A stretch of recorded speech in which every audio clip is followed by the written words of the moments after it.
प्यारे बच्चों, welcome back again to edu vibe, the vibe of smart education. एक ऐसा प्लेटफॉर्म जिसके थ्रू आपकी लर्निंग बनती है और इंटरेक्टिव और मजेदार। और इस सीरीज में बच्चों हम लोग क्या कवर कर रहे हैं? हम लोग कवर अप कर रहे हैं आपकी क्लास 8 सोशल साइंस की ज्योग्राफी की टेक्स्ट बुक, जिसका एक चैप्टर कवर अप हो चुका है और चैप्टर 2 की जर्नी पर हम लोग चल दिए हैं। तो चैप्टर 2 की जर्नी में भी 5 पार्ट्स कवर अप हो चुके हैं और सारे पार्ट्स आपको डिस्क्रिप्शन में मिल भी जाएंगे। ठीक है, तो जल्दी से जाओ, उनको भी देख लो बच्चों, और क्या कर लो, चैनल को सब्सक्राइब कर लो ताकि आने वाली कोई भी वीडियोस मिस आउट ना हो जाए। तो आज बच्चों हम लोग पार्ट 6 की तरफ चलेंगे, जिसमें हम देखेंगे कि किस तरीके से हमारी सॉइल डिग्रेड हो रही है, यानी कि खराब हो रही है, और क्या तरीके हैं जिससे हम उनको कंजर्व कर सकते हैं। तो अभी तक बच्चों हमने लैंड के बारे में समझ लिया, हमने ये देख लिया लैंड को हम खराब भी कैसे कर रहे हैं और कैसे हम उसको कंजर्व कर सकते हैं। अब हमने सॉइल का इंट्रोडक्शन ले लिया है, अब हम देखेंगे कि सॉइल को हम कैसे खराब कर रहे हैं और उसके बाद हम क्या कंजर्वेशन मेजर्स ले सकते हैं उसको बचाने के लिए। तो चले बच्चों, चलो जी। तो पहले आते हैं कि degradation of soil and conservation measure क्या है। ठीक है, तो जो सॉइल इरोजन है और जो डिप्लीशन है वो मेजर थ्रेट्स हैं सॉइल एज अ रिसोर्स के। थ्रेट यानी कि खतरा, यानी कि सॉइल को खराब करना और सॉइल का इरोड हो जाना, ये दो चीजें प्रॉब्लम करती हैं। और दोनों ही ह्यूमन और नेचुरल फैक्टर्स, सिर्फ ह्यूमन की रिस्पॉन्सिबिलिटी नहीं देंगे हम इसमें भाई, दोनों ही फैक्टर्स, चाहे वो ह्यूमन हो या चाहे वो नेचर हो, दोनों ही इसको कहीं ना कहीं बर्बाद करने में लगे रहते हैं। ठीक है, तो जो फैक्टर्स की वजह से डिग्रेडेशन होती है वो कौन कौन से फैक्टर्स हैं? डिफॉरेस्टेशन। डिफॉरेस्टेशन यानी प्लांट्स को कट कर देना, ट्रीज को कट कर देना। ओवर ग्रेजिंग, कि ज्यादा जब एनिमल्स को हम ग्रेज करा देते हैं उस पर। Over use of chemical fertilisers और पेस्टिसाइड्स, जब पेस्टिसाइड्स और फर्टिलाइजर्स बहुत ज्यादा यूज हो जाए। रेन वॉश, बारिश की ज्यादा बारिश हो जाए, लैंडस्लाइड्स आ जाए, फ्लड्स आ जाए, ये सब वो रीजंस हैं जिसकी वजह से मिट्टी खराब होती है या सॉइल डिग्रेड होती है। अभी आपने इन्हें पढ़ते हुए एक चीज देखी बच्चों, ये वही सब कुछ पार्ट्स नहीं है जो हमने लैंड की डिग्रेडेशन में ही पढ़े थे, है ना? कुछ कुछ तो वही है, deforestation, over grazing, over use of chemical fertilisers और पेस्टिसाइड्स, है ना? तो कहीं ना कहीं इससे आप क्या समझ पा रहे हो कि जो हमारी लैंड है वो डायरेक्टली लिंक है सॉइल के साथ। अगर एक खराब होती है तो दूसरे पे पक्का का पक्का इफेक्ट आएगा ही आएगा। ठीक है, फिर रेन वॉश, लैंडस्लाइड्स और फ्लड्स थोड़े और इसमें इंक्लूडेड फैक्टर्स हैं। अब हम समझते हैं कि हम कैसे सॉइल को कंजर्व कर सकते हैं। पता तो चल गया भाई खराब कैसे कर रहे हैं, अब क्या जानना जरूरी है कि भाई इसे बचा कैसे सकते हैं। चलो खराब तो हम कर रहे हैं, वो तो हम लोगों की आदत है कि हमने उसको नुकसान कर दिया, बट अब क्या समझना जरूरी है, उस नुकसान की भरपाई कैसे करी जाए।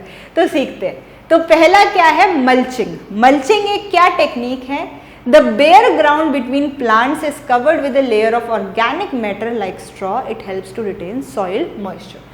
तो जो भी खाली जगहें होती हैं उसमें ये लोग क्या कर देते हैं, उसमें स्ट्रॉ या किसी भी चीज की एक लेयर को भर देते हैं, और उस लेयर से क्या होता है कि जो सॉइल है वो कहीं ना कहीं अपने पानी को सोख कर रख पाती है और खराब नहीं होती है। तो मल्चिंग एक पहली टेक्निक है जिसको हम यूज करते हैं, जिसमें हम जो भी खाली ग्राउंड होता है उसके अंदर ऑर्गेनिक मैटर भर देते, चाहे वो स्ट्रॉ हो या कुछ भी हो, जिसकी वजह से सॉइल का मॉइस्चर बना रहे। फिर है काउंटर बैरियर्स। काउंटर बैरियर्स मतलब कि स्टोन्स, ग्रास, सॉइल, इन सबसे बैरियर्स बना दो, छोटी छोटी दीवारें बना दो, ताकि क्या हो कि जो वाटर है हम उसको कलेक्ट कर पाए और उससे नुकसान ना हो, कम से कम वो मिट्टी तक तो ना पहुंच पाए। ठीक है, काउंटर बैरियर्स नाम से पता चल रहा होगा कि बैरियर्स को बना देना जिससे कि जो है वाटर को हम कलेक्ट कर पाए और वो सॉइल तक ना पहुंच पाए। फिर है rock dam. Rocks are piled up to slow down the flow of water, this prevents gullies and further soil loss. तो रॉक डैम क्या होती है भाई? डैम्स क्यों बनाते हैं हम लोग? डैम्स बनाते हैं कहीं ना कहीं पानी के कंट्रोल को स्टॉप करने के लिए। तो ऐसे रॉक डैम्स क्या होंगी? रॉक डैम्स वो डैम्स होंगे जो हम बनाते हैं रॉक से, पत्थर से, बड़े बड़े पत्थर से, ताकि पानी का एटलीस्ट फ्लो हम लोग रोक सके और उससे क्या हो कि वो जो हमारी मिट्टी है वो बर्बाद ना हो पाए। तो ये तो मेन 3 तरीके हैं जिनका हम यूज कर सकते हैं। क्या क्या? मल्चिंग, काउंटर बैरियर्स और रॉक डैम। उसके बाद कुछ और तरीके हैं जैसे कि हैं टेरेस फार्मिंग। टेरेस फार्मिंग क्या होती है? जो कि माउंटेन्स पर होती है। टेरेस फार्मिंग होती है जो कि टेरेस स्लोप्स पर करते हैं, जैसे कि आपको इस फिगर में दिख रहा होगा, स्लोप्स पर फार्मिंग करी हुई। तो उससे क्या होता है, पानी का जो फ्लो है वो सही रहता है और जो सरफेस रन ऑफ नहीं होता और लैंडस्लाइड भी कम होते हैं, क्योंकि लैंडस्लाइड भी तो ऐसे ही होने हैं। तो क्योंकि हमने यहाँ पे ट्रीज उगा दिए तो लैंडस्लाइड कम होंगे। फिर है इंटरक्रॉपिंग। इंटरक्रॉपिंग बहुत ही एक सिचुएशन है जो कि करी जाती है, जिसके अंदर हम डिफरेंट टाइप्स ऑफ क्रॉप्स को ग्रो करते हैं एक ही फील्ड पर। यानी कि कुछ जगह पे एक तरीके की क्रॉप लगा दी, कुछ जगह पे एक तरीके की क्रॉप लगा दी। उससे क्या होगा? उससे बच्चों ये होता है हर एक क्रॉप की रिक्वायरमेंट अलग है। ठीक है, वीट को अलग चाहिए, लेकिन जो साथ में उग रही है मे बी उसको कुछ और चाहिए। इसको हम और क्लियरली समझेंगे जब हम चैप्टर 3 की तरफ बढ़ेंगे, एग्रीकल्चर। बट अभी के लिए समझ लो, इंटरक्रॉपिंग होता है जिसमें डिफरेंट क्रॉप्स को ग्रो करते हैं अल्टरनेट रोज में, यानी कि एक के बाद एक नहीं, पहले एक फिर दूसरी फिर एक फिर दूसरी, और डिफरेंट टाइम्स पे, ताकि रेन वॉश, बारिश की वजह से मिट्टी को नुकसान ना हो पाए, क्योंकि हर एक क्रॉप की रिक्वायरमेंट डिफरेंट है। फिर है काउंटर प्लोइंग। काउंटर प्लोइंग होती है parallel to the contours of a hill slope to form natural barriers. ठीक है, पैरेलल होती है, हिल स्लोप्स के साथ साथ करी जाती है प्लोइंग। ठीक है, ताकि क्या हो, वाटर स्लोप के थ्रू नीचे फ्लो डाउन ना हो पाए। ठीक है, और हम कहीं ना कहीं उसे बचा पाए। तो ये है काउंटर प्लोइंग का एग्जाम्पल। और लास्ट है शेल्टर बेल्ट्स। शेल्टर बेल्ट्स में क्या होता है कि जो हमारी फील्ड होती है उसके आसपास हम लोग बड़े बड़े ट्रीज उगा देते हैं। उन ट्रीज से क्या होता है, वो ट्रीज एक तरीके से बैरियर की तरह रिएक्ट करते हैं। ठीक है, बैरियर कैसे? जब भी पानी ज्यादा आएगा या कुछ भी ज्यादा आएगा तो पहले वो उसको सोक कर लेंगे मिट्टी तक पहुंचने के लिए। तो इस तरीके की शेल्टर बेल्ट्स लगा देते हैं, ट्रीज लगा देते हैं, ताकि वो कहीं ना कहीं क्या रोक पाए, रेन वॉश या किसी भी तरीके से सॉइल को खराब होने से बचा पाए। ठीक है, तो ये और 4 वेज हैं, terrace farming, intercropping, counter ploughing और शेल्टर बेल्ट्स। तो बहुत सारे तरीके हैं बच्चों जिसके थ्रू हम अपनी सॉइल को खराब होने से बचा सकते हैं और कहीं ना कहीं इसको संभाल सकते हैं, क्योंकि ये बहुत इंपॉर्टेंट रिसोर्स है। ठीक है जी, आ गया समझ में ये?